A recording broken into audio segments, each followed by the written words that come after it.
Welcome back to Beyond the Uniform. I'm Justin Asiri, and my goal is to help members of the military community thrive in their post-service career and life. Today's episode number 399 with Kurt Schmidt.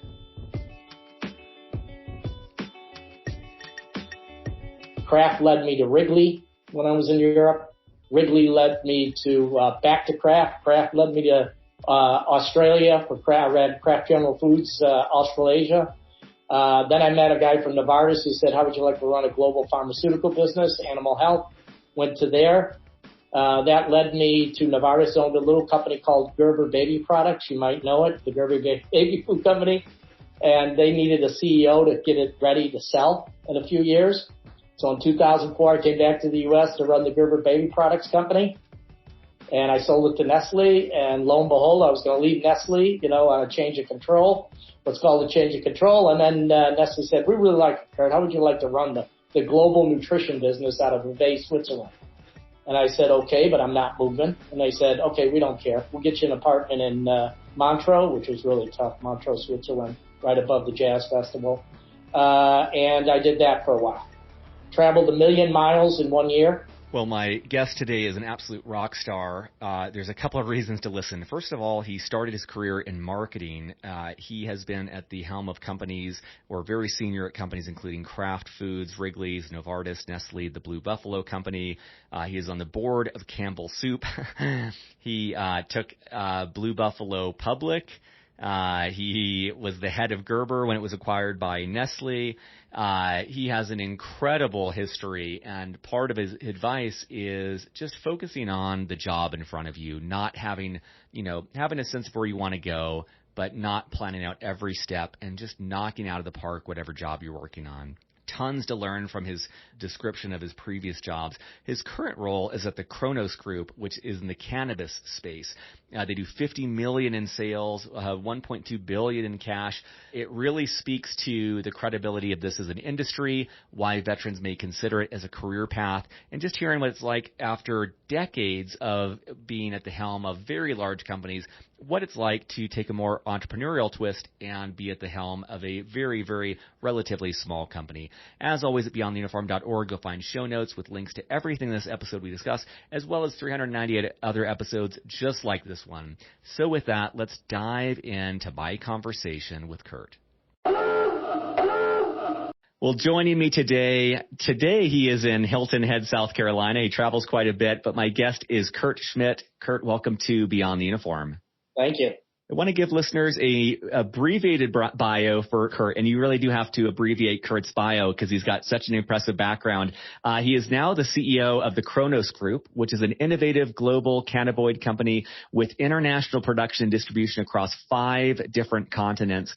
Since graduating from the Naval Academy, he has held senior positions at Kraft Foods, Wrigley, Novartis, Nestle, the Blue Buffalo Company, and Campbell Soup Company. He holds an MBA from the University of Chicago, and Kurt spent 14 years working internationally in Germany, Hungary, Switzerland, and Australia.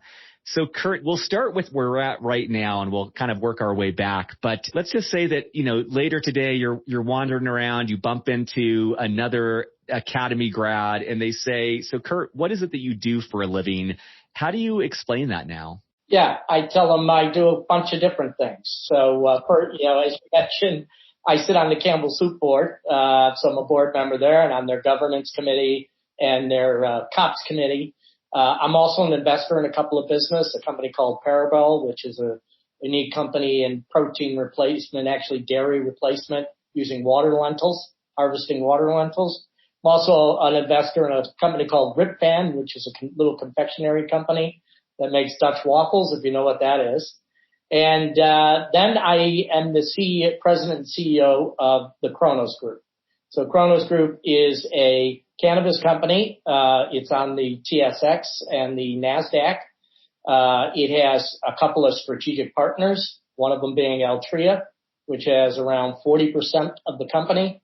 That's the Altria Tobacco Company, the old Philip Morris. And then the other investor is a company called Gotham Green Partners, which is the largest private equity firm specializing in cannabis investments. And then, of course, we have other investors, a lot of retail investors as well. Our focus is on building a world-leading cannabis company We have a couple of strategies. One of them is we are the leader in developing what's called cultured cannabis products. So think of the beer business. You don't need the plant. You can using fermentation, you could actually synthesize the molecule, the end molecule, and that has some benefits. One, consistency. Two, we can actually extract at much lower cost rare cannabinoids, and then we put those in a unique product. So we're not in the adult use business in the U.S. because it's still not federally legalized, but we have a suite of brands in Canada, Spinach being the largest one, which is in the cannabis space. That does combination of THC, CBD products and straight THC products, covering all the formats. It's a little bit of a quirky business, but flower, pre-rolls, vapes, edibles, you name it, that portfolio goes in there. Internationally, we have a bunch of joint ventures, one in Australia, one in out of Colombia. We also have a Israeli company. We are in the medical cannabis business in Israel. We have a research center there. And so we're a pretty comprehensive cannabis company. It's a small company, probably the smallest thing I've ever run. It's the only company I know or come in exposure with. We have, a little north of 50 million in sales, and we've got 1.2 billion of cash on the balance sheet. So it's a little unique company that gives us a lot of ammunition to invest. So that's kind of what we're about in the short and skinny in an industry that is extremely complicated to explain, to say the least.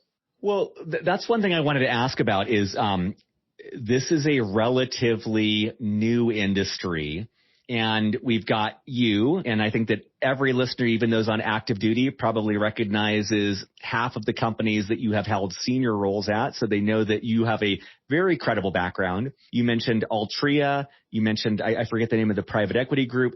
So there's a lot of very serious players looking at this space. And I'm curious your thoughts, especially for the veteran or active duty member thinking about, okay, what industry am I going into next? Why is cannabis as an industry something they might want to consider, something they might not have considered before, but something growing that they might really want to be a part of? Yeah. First of all, it has attracted a lot of big players.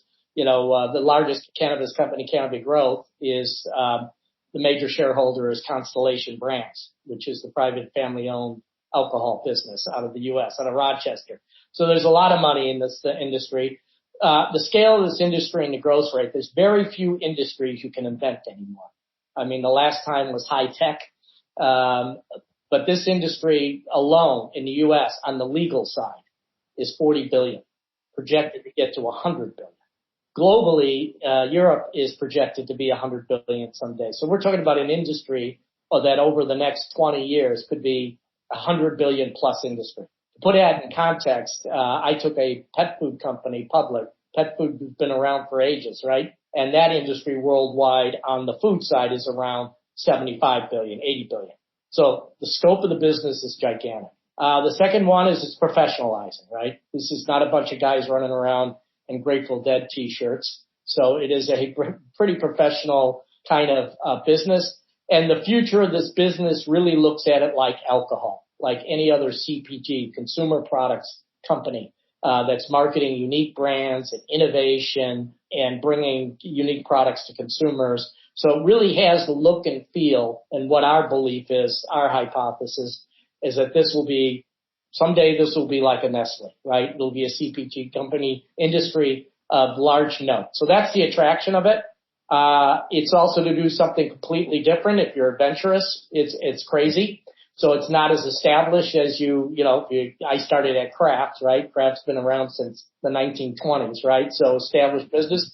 This is not for the squeamish. This is like taking a chance if you're a risk taker and you want to get in something that's leading edge. If you got this entrepreneurial spark that you'd rather work at an entrepreneurial company versus Nestle, then this is the kind of thing that could be of interest. Size is great.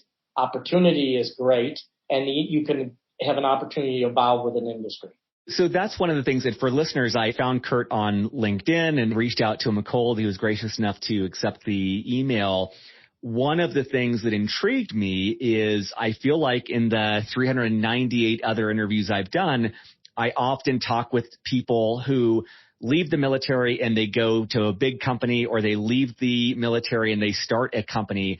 And what I think is really interesting about the outsider view of your story, Kurt, is that you had a history, it seems like, correct me if I'm wrong, but for the most part being at well-established, large companies, very senior roles, and then to go from established company, established industry to very tiny startup relatively and brand new industry. I'm kind of curious what prompted that for you. If that felt like you were jumping off a cliff, if that was like, at what point you knew you wanted to do that? I mean, I was your classic. I left the military, went to one of these military interviewing sessions where they had, a bunch of companies, and you didn't control it, but you got interviews with people.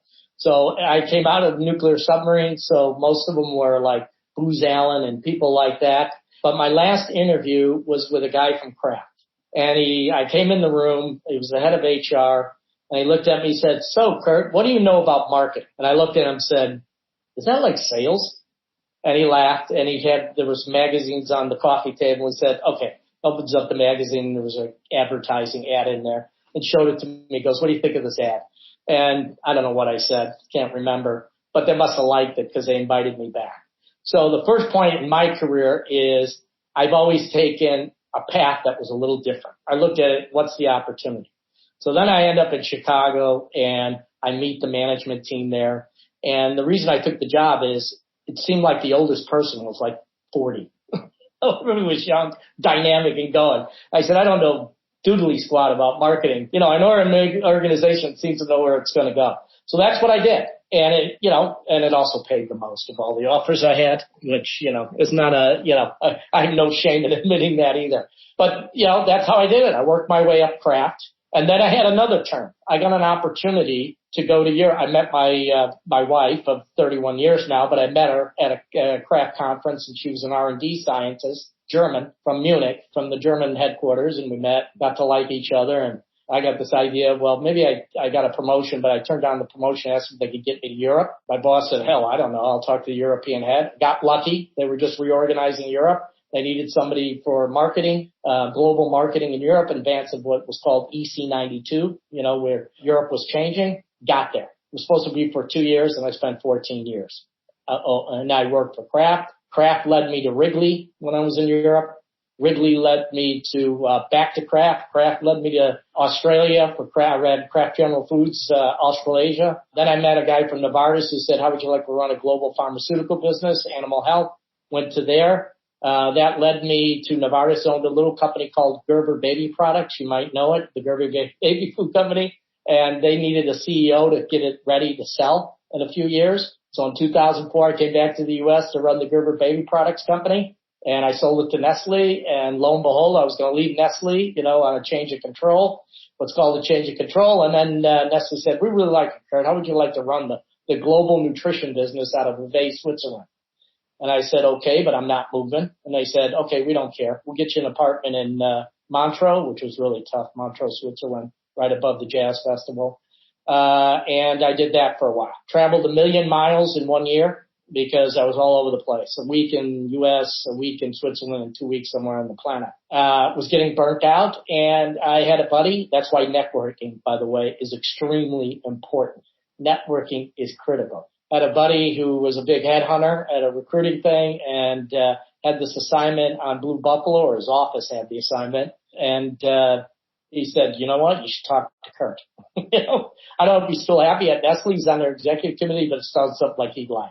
At Blue Buffalo, just to give you background, was started by an ex-Marine, enlisted back in the 50s. He came out. He worked for the ad agency. He was original Mad Men. Started a company called Sobe Juices, sold that to PepsiCo for about $250 million, him and a partner, and wanted to figure out what he wanted to do with his kids. Make a long story short, they landed on this pet food idea. From nothing in 2003, they built it up to when I came, it was around $450 million. And they were going to sell it to a strategic, but they couldn't get the money they wanted for it. They had a private equity, majority private equity, and they said, listen, we don't like this. We need to get a value on this company, so let's take it public. And that'll give us a market value. And Bill said, great idea, but I'm 72 and forget it. I can't stand the bankers and I can't stand Wall Street. So I ain't doing it. We got to bring somebody in. And that was me. I came in and I met Bill, looked at his business proposition. It took me all of 10 minutes to say, this thing's a rocket ship.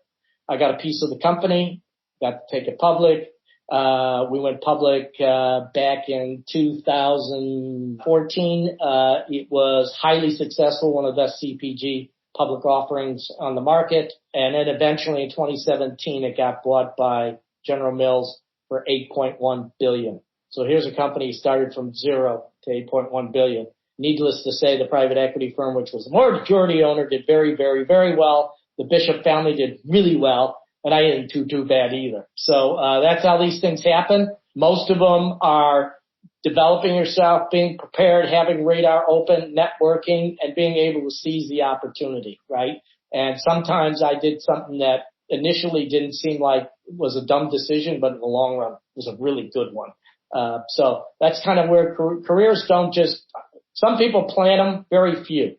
Careers are made by really focusing on what you're doing now and being open, getting those opportunities again, and then taking the opportunity that most people wouldn't take, right? And in fact, I'll tell you, I was the first marketing person Kraft brought in from junior military. Most of the brand managers were all MBAs from Northwestern, Michigan, places like that. I just got lucky, and again, luck plays a lot in this. The head of the division was an ex-Marine officer wounded in Vietnam, Wharton grad, P&G had this program. He comes over to Kraft and says, you know what, guys? This junior military officer program is really interesting. We need to bring a couple of guys in. And I was the first one they brought in. So I had a little added pressure of making sure this thing worked. I ended up for Kraft actually running their junior military officer program. I think I brought in about probably 20 people, including the first woman that we brought in from the military, from Air Force Academy. So we did a lot of things, but it's a lot of being at the right place at the right time and having the wherewithal and having the network where people remember that guy. I've got something. Here's this guy. Maybe he's interested. I can't tell you how many times that's happened in my career. So many things I want to ask based on that. First of all, I love the quote that you had there about taking the opportunity most wouldn't take. Do you view your current situation with Kronos Group, is the cannabis industry still something that most people wouldn't go into? And like, do you see yourself doing that right now? Or do you feel like this is past the mainstream point where it's, more common? Yeah, it depends on your, risk reward side, right? So any of these, what I call emerging growth companies like Blue Buffalo, those are high risk, high reward if you're on an equity play. So the best way to describe it is when I left Nestle to go to Blue Buffalo, I took a 30% cut pay, but I took a big equity stake, right? So again, you have the appetite. In my case, I was pretty reasonably set off. But I got to tell you, everybody looks at the glory. Oh my God, look how well he did. But I can tell you the hedge funds came in and shorted our stock for a while. We went from $35 to below the IPO price at $17, right? So I was wiped out, right? So, this house in South Carolina I'm talking from, we delayed building for a while versus plan. But you have to have the appetite to risk. Normally, the best time to do that is when you're young, you're coming out of the military. If you don't have a lot of obligations, you can take that risk reward. But again, if you're going to go into this emerging growth or this venture side, you certainly want to be with something that's going to give you equity because you're not playing for salary. What the advantage of big companies are is you get a wonderful education and the ability. I mean, with Kraft and what some of these companies gave to me in my early career, because they could afford it, right, was tremendous. So again, you have to ask, the individual as you're going through the process of looking at things and you've got multiple opportunities is to look at where do you see yourself? What's your end goal? My end goal, I didn't know where I was going, but I wanted to drive the ship. This is typical Naval Academy or West Point or Air Force Academy. You want to be the captain, right? So you look at it and say, I want something that may get me to that pathway. But what that's going to take, how I get there, that's going to differ as people, progress their careers. And again, I can't stress enough, sometimes you have to take something that's a little harder road, right? And not take the easy promotion, right? And I've done that a few times and it's turned out well, but it's a risk. How much risk appetite do you have? I just love, from your story, there's so many points. Like when you turned down a promotion because you met your now wife and you wanted to go to Europe, I can imagine, I see in your story repeatedly exiting your comfort zone, being one of the first to go into marketing, going internationally. Like you just continuously bring on situations that it seems like evokes you out of your comfort zone, which I really admire. I can imagine every step of the way, it was probably pretty comfortable to either stay there or continue to work your way up. And you have to focus on the job you're in. You don't get anything, despite everything going on today, we're still a performance-driven world. And you have to earn it. I wouldn't have gotten there unless my boss's boss said, this guy is out of the box. We love this guy, right? He's doing a great job. I don't know, but I'm going to call the head of Europe and do it. She picked up the phone and said, let's see what they got. So that it's important to remember that. And I always tell people, even outside of the Naval Academy, nobody cares more about you than you, right? So you have to think about what you want, how you're going to get there. The people who fail at this strategy are too focused on the next step.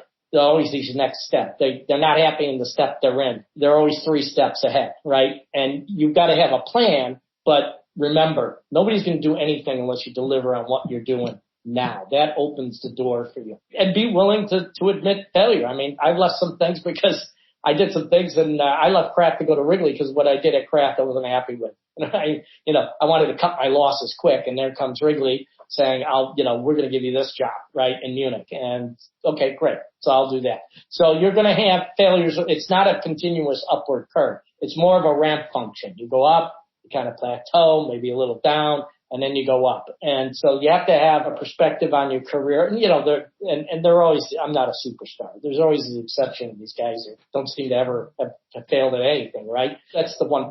The rest of us schlubs, we're going to have to get through these things. So you have to have a realistic view of that.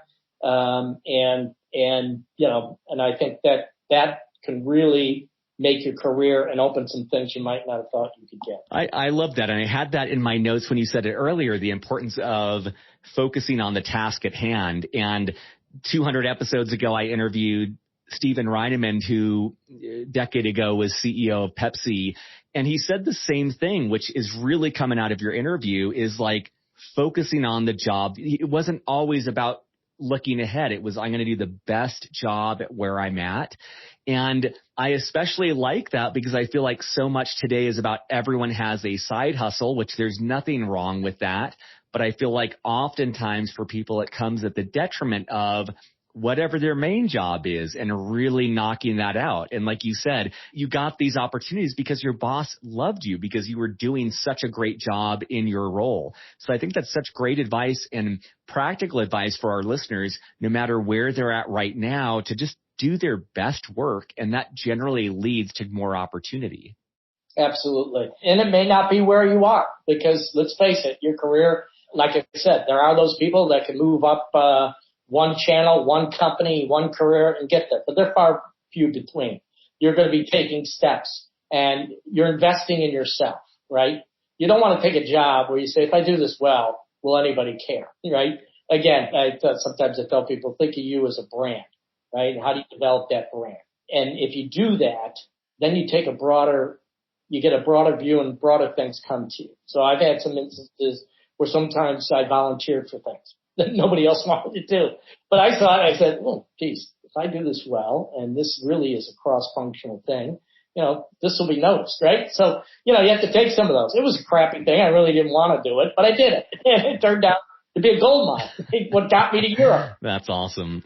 What about, you've mentioned a couple of times how networking has made a difference in your own career life. Do you think about staying top of mind with people or checking in with people? Like, is there anything that you're doing to keep that network alive? Or is it just a byproduct of working at companies with people you like and establishing good relationships and eventually it leads to something? Yeah, I mean, there are some people I stay in touch with that I want to, Bill Bishop is one, Jim Kiltz. I sit on the University of Chicago steering committee for the Kiltz School of Marketing at the Booth School in Chicago. There are colleagues I've had, but I do a lot more. Listen, some people say I'm too old to be, if I take my age and my head of chief innovation officer at Kronos, I think we're older than everybody else that reports to me. I mean, so I'm kind of long in the tooth here. So I'm more of helping others that were in my career. But I'll say again, I'm not going to recommend somebody to somebody else. I place people. I helped a colleague of mine that was one of my sales heads at one of my companies just get a CEO's role in Florida. But I'm not going to do that unless that person, because that's my reputation too. So that's why I get back to, if you do well with somebody, keep that network up. And if they like you, because they recommend, and you never know where it's going to come from. So I do a lot of, I've got colleagues I'll help with career decisions they're making, or they're asking me for recommendations. I do a lot of that. I obviously know a lot of headhunters, so I do some recommendation on them. But it's for more senior roles right now. At this point in my career, it's usually for like function heads or, positions like that going forward. But so my network now is, it's people at a level that private equity firms, those types of people. Knowing those is where an opportunity like Kronos comes from somebody like me. Yeah. I'm wondering, as you look back on the entrepreneurial part of your story, what has been the most challenging part? Does it feel essentially the same as when you were heading up units or companies, or is it different because it's at a smaller stage? Like, I'm just kind of curious if it's a brand new muscle or if it just feels like the same skill set just applied differently.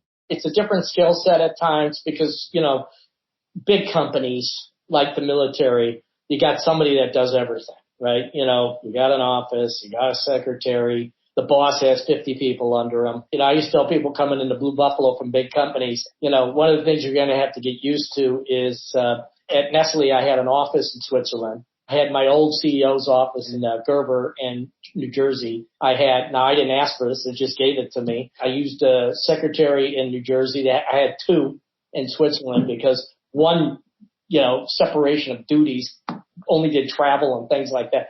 And I get to Blue Buffalo and they put me in some little crappy conference room, with desks, big mess, and I'm the running the company. So you got to get used to, it's a little bit different. So I tell people, hey, listen, you're looking, for a secretary and all this. And if you're the head of finance and I need somebody to go drive the truck, you're driving the truck. Yeah, yep. So it's a different mindset. Yep. And some people fail at that, and I always tell people coming in for big companies, spend a whole career at Kronos, and I've put people in other emerging growth companies. I always want them that you got to think about this because it's a different lifestyle. And you feel like, Jesus, I worked my way up to get all these trappings of the office, and now I don't have them. So there is a mindset. We've had people fail. They come from big companies. They go to entrepreneurial, and they're a total disaster, right? And other people, I like to think I'm one of them, just shine to. It's like, geez, I've been waiting for this, and I can jump in. Military guys usually do pretty good because they can different environments they can adjust to. One of my secrets, I think, is, being, I grew up in a big family. You go to the Naval Academy and then you go, shipboard and, on the boat. Unless you're a total adult, you usually have a pretty good EQ. I always say the military guys have pretty good emotional quotient, IQ. They know how to get in. They can adjust the situation. They can fit in, right? You can go to Europe and not act like American, right? You get in there. You understand, okay, this is how the German business world works, or the Italian. So they usually have great ability to adapt, understand, and leverage, right? I always say that's one of the benefits of a military officer. And you got to have that kind of thing. And when you go to emerging growth companies. And you got to have that sense of, and again, it's risky. You're really worried about next day sales. Big company like Nestle, I didn't worry about the next day sales, maybe the weekly, but more just the monthly and quarterly, right?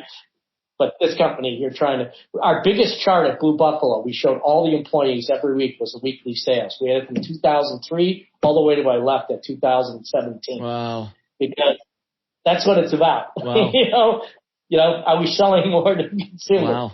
So that's the mind spirit of it. And every EGC or entrepreneurial company has a different style, depending on the industry and whether the owner is still a significant player in that. So you just have to make that transition.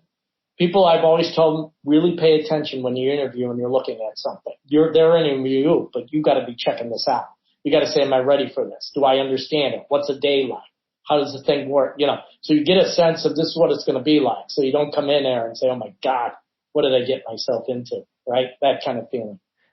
So many nuggets of gold. I don't want to waste time revisiting them, but I imagine listeners may want to listen to this twice. I love everything about what you're talking about, the co-process of interviewing, evaluating another person. Like there's so much wisdom here. One question I wanted to ask, you said you racked up 1 million miles in a year. You know, my perspective on your career is you have such incredible stamina. Like you have been just going and going and going. And I know that so many listeners often ask about work-life balance or things like that. What advice do you have for them? Because I'm looking at you in one of multiple houses now. I'm imagining you have so much autonomy and freedom in your life now because you've worked so hard to get there. What advice do you have for a listener who's on a submarine right now and concerned about their eventual work-life balance? Yeah, I think submarine's good training because you're away from home for 6 months, right? 4 months at a time. I think you have to look at that in your lifestyle and your family and make sure you don't see, at one point in my career, I have a great wife. I mean, first of all, she handles, she doesn't really need me. So that helps too. But you have to really assess it. I've had people wanting to volunteer for things or I'm going to go do this. And this comes into play, separation. I'm going to work in Africa and leave my family in Switzerland. I usually try to size up that person and say, do they have the stomach to do this or not? So you really have to think about that because that's part of it. If you have a family, it's not just your decision. You're dragging along some other people, right? And so you really have to think, and I tell them, hey, business trip for a week. Do you find yourself like dying because you don't have your family there or you're worried about them or the wife's, you've got to assess that because that kills everything, so you just have to say, are we ready to do it? People who wanted to go overseas, I want to meet, I knew the wife. Are you adventurous? You're going to learn, he's going to get transferred to Italy. Are you interested in learning Italian? You don't know Italian. Are you going to be able to do it while your husband's at business trips all over the place? So you have to size up the family and see if they got it and they're capable. Otherwise, you may want to move them you may want to say, maybe I do a 6-month stint, or we only do a year. I'm kind of the extreme. Believe me, I'm the extreme. When I went to Novartis, my family was in Australia for a bunch of reasons. I left them there. So, talk about separation. That was like, trying to get over I would be back every 3 months kind of thing, right? So you have to look at yourself and say, can we handle this? If we can't, and your partner has to be able to do it and sign up for it. And a lot of times the partner doesn't realize what it takes too, right? That's why sometimes I put people overseas for 3 months to have them kind of see it and say, okay, did you like it? Are you adapting? Yep. So you have to look at that and have the appetite. If that's not for you, it's not for you. There are many mountains that lead up to God and many paths up on the side of the mountain, right? So you got to kind of, again, that's knowing yourself, your own EQ. What do I like? What things do I don't like? Right? And where have I been happiest and where have I been miserable? Don't seek the miserable type of jobs because it ain't going to change. So that's a real hard one and probably one of the trickiest things for managers to do because it's all trial and error. Like I said, I've made bonehead decisions. But I've been able to recover, right? And don't kill yourself when you make a bad decision and almost look at it as a sunk cost problem. It's really failing for you. And I've had managers say, I can't do this anymore. It's my family. And if you're good, again, this gets back to performance driven. If you're really getting a job done, organizations 9 times out of 10 will say, okay, this person is great. They're doing a fantastic job. We did it. It didn't work. Spouse isn't happy or whatever the issue is. No fault. Now you can't do that 2 or 3 times with the same company. But you'll get a pass. That's why it's important to deliver. And that'll work out for you.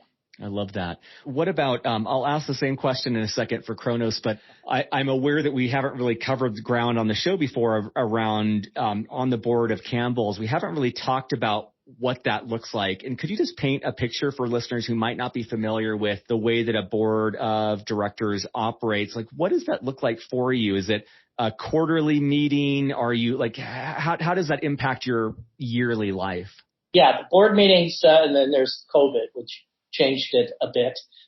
Board meetings usually have a cycle of about six times a year that the board meets. The board function is strategic oversight of the management. Board has focus on different issues facing the company. So their job is not to do the strategy, but approve the strategy and monitor its execution, right?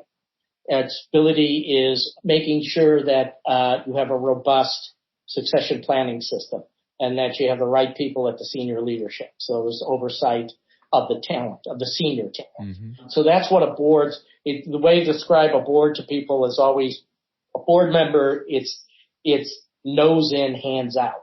You're not running the day-to-day operation. You're there to represent all the stakeholders, and that includes shareholders, society, everything else that entails. So that's the board's function. Then it has a lot of legal functions as part of what it does. It has to approve, it has to approve the annual plans. It has to approve the AGM, the annual shareholders meeting, and what happens there, and has to approve the senior management's compensation, and all those kinds of functions that go into the board. And then there are issues that have grown in importance to board over time. ESG issues, for example. Environmental, societal, and government issues have become bigger. Cyber. Ensuring that the management has good cyber plan. There are issues that come up in board governance that affect the board. So that's the role. It's usually a day and a half meeting. You have the full board parts of it, and you have your committee meetings.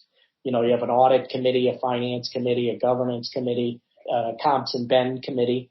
And so you'll have a role that's as a board member, but then you'll also be on usually 2 committees you end up on. So that's kind of like the board's function. So you get, 6 times a year, day and a half, you're talking about 12 days of commitment. And as a sitting CEO, and most boards will have a limit on how many a sitting CEO can have in addition, right? So I couldn't do 6 boards and run a company at the same time. So, but it adds more time to what I'm doing. So yes, it does, require me to juggle more balls in a year. And how does that compare with Kronos? I'm imagining no day is typical, but on a given week, what sort of activities do you at this stage? Are you focused on partnerships, marketing, product? Like, how do you divide your time? Well, the CEO is responsible for everything reporting to him, right? So there's the country, P&Ls, what the countries are doing, country programs. There is joint ventures and those.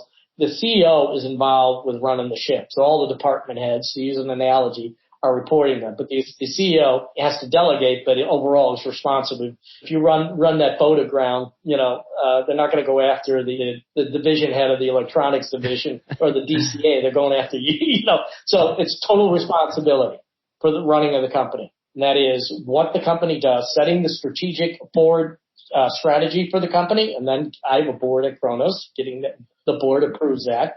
The annual planning, the culture.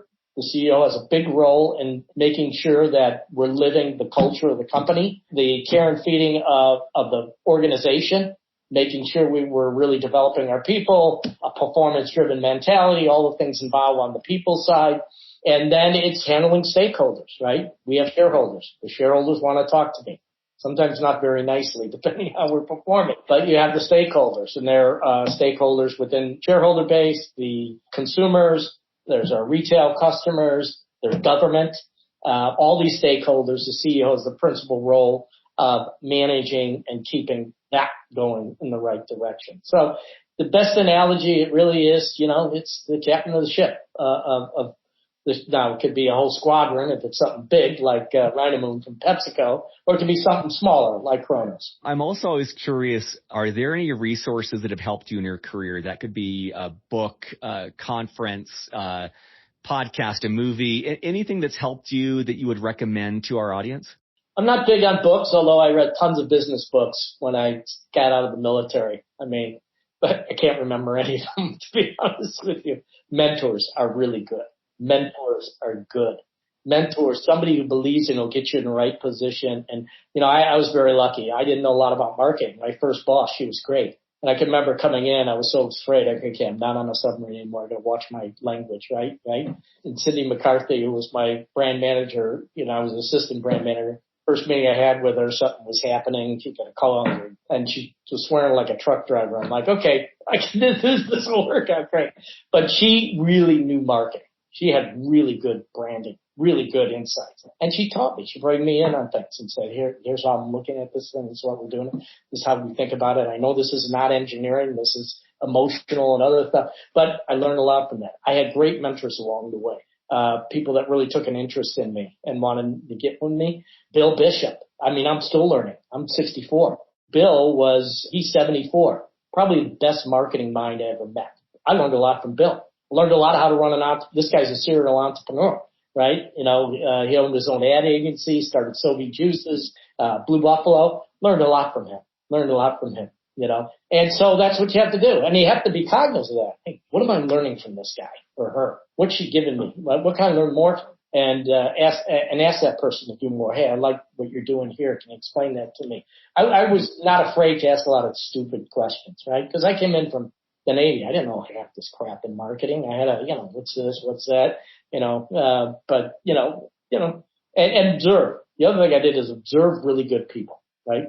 Because you're going to work for an asshole at some point in your career. So what you have to do is look at it and don't be like that plebe. There was always that plebe, and I had one of our guys in our plebe year where they just got railed by the upperclassmen, tears in their eyes as they came back, swearing they'd never be like that guy. They usually ended up being like that guy. Look at bad leadership. That's just as important to good leadership. Make a mental note of why this guy's so good. Why do people like him? Why do people always talk about this person? And then look at what they do and steal with pride. Most of my leadership style I didn't invent. I stole it from somebody that I thought was really good. I said, well, it's really good how that person does that, and be yourself. The one thing, people can spot a phony a mile away. You got a certain type of thing. Know what your brand is and how you approach things, and be yourself, but learn from other people. Incorporate it. It's the best thing you can do is incorporate good and look at bad people too. Right? I have CEOs that I'd said, how did this person get to be a CEO? I mean, how does that happen? But I learned a lot to say, at some point, because you hear what your colleagues say and everybody, good leaders. You can smell them. You can hear how people talk about them. Learn from them. Also learn from the bad ones. Make a mental note. Because there are usually very few things that derail a person's career. One of them is just being a total asshole. I have to tell you, we had in our S1 when we went public, we had our culture, we called it the NA policy, and the FTC and the SEC said it's the first time we've seen no assholes put in. That was it actually in our S1 official document submitted to the government. So, be wary of the derailers. And there are certain derailers that derail people's career. Insensitivity is one. Arrogance is the second. Careerism, right? And we talked about that. People are always, aren't happy where they are. They think you should be 2 levels up and are always not getting enough money, or they didn't get the bonus, or they should have been, derailed. I'm not even counting lack of capability to do what you're doing, because most people are hired. It's very rare that you hire somebody in a position and they're moving up and they get in the position. You say, oh, they're out of their depth here. It's the leadership side things that kill people. That's why I tell people, junior military officers learn a lot about leadership and what it takes to do it. When you go to the academies, you learn a lot. You get that real life experience. That's important, because people who derail later in their career, it's usually those types of things. Integrity. We've had many stories of CEOs getting dumped for integrity lately. And those are the derailers. And that's what a Naval Academy or West Point or Air Force or wherever, you spend so much time on that side of it. Take that with you. It's going to be a different game and different people and different levels, a lot of money. You didn't make a lot of money in the military. You'll be someday thing where there's a lot of money at stake. Money ruins people. It's those leadership qualities, I tell you, that'll last you a lifetime. Such a good answer. I feel like whenever I ask about resources, people always point to books. But one of the things I like most about what you just said is it's not about stuff that you're reading in a book. It's about being observant. It's about learning from mentors. It's about seeing good and bad examples of leadership and learning and deciding what you want to be like. And then also this sense of the integrity and the humility and all of these traits that will keep you from those few career derailers. I know we're at the end of our time, and I just always like to keep the last question open-ended. And you can interpret it as either, what have we not covered that you want to make sure listeners know before we wrap up? Or it could just be any final words of wisdom that you want to leave. Yeah, I would say, again, I want to impart to everybody that it's a lot of what your character is when you move out there, and having a vision, a path that you want to go, but not laid out, anal compulsively. It's like you got a general direction. Where do I want to be? And then taking those steps and being, again, really observant as things go on in your career, and try to have fun and don't take it too seriously when something doesn't work out, because that's basically what's going to happen at some point anyway. So enjoy it and then pay it back. Again, I was lucky to get into craft, right? They weren't, and believe me, most of the brand management senior leadership wasn't all that hot about the idea. And do it and recognize what's changing. I can tell you one thing is changing is MBA schools are looking at, they want you more experience. They want you to show leadership. All the thing that we used to get, it makes it harder now. That's kind of what they're looking for now. It's not the old, you went from college and you went to MBA school and now you're there, right? They want you to get those experiences. You have two qualities mostly: excellent leadership skills, running teams, coming in and knowing how to run teams, get the best out of people, using, you can't have all superstar A players. You're going to have, and how to get the best out of that. That's what you bring. You bring that leadership stuff. The fact that you may not know marketing, or you're not quite sure, how a cash flow thing works, you'll pick that up and be inquisitive, learning that. People will gravitate to you, and you'll find that you can have a great career and you'll move up and there'll be more. And I know colleagues from the military all over the place doing some really unique, great things that, I'm not a unique career, by any means. So it's get there and go for the journey. Have the end game in mind, but know it's a journey that you got to get there. Well, thank you so much, Kurt. And for listeners at beyondtheuniform.org, we'll have show notes. We'll have links to more information about Kronos, about Kurt, about his background. And thank you so much for taking the time to speak with me today. My pleasure. Best of luck to you guys. Surface.